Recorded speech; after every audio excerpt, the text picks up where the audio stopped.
Bonjour à tous. La pression internationale monte contre Israël avec l'appel à une écrasante majorité de l'Assemblée générale des Nations unies à un cessez-le-feu humanitaire dans la bande de Gaza.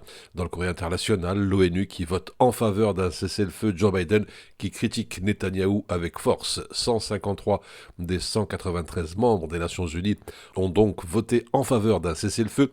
Un geste avant tout symbolique. Les votes de l'Assemblée générale sont non contraignants. Ces votes donnent toutefois un aperçu de l'état d'esprit qui règne dans le monde.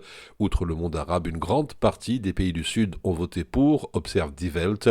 Les Palestiniens espéraient aussi un résultat écrasant pour illustrer le souhait du monde entier d'en finir avec les bombardements d'Israël sur Gaza, et ils l'ont eu, constate le Guardian. Sur le terrain, la situation est apocalyptique. Dans le journal La Croix, les Gazaouis manquent de tout, ils supplient d'être mis en sûreté et que cet enfer sur terre se termine, a déclaré Philippe Lazzarini, le commissaire général de l'UNRWA, l'agence d'aide aux réfugiés palestiniens de l'ONU. C'est ce que reprend notamment la presse de Montréal.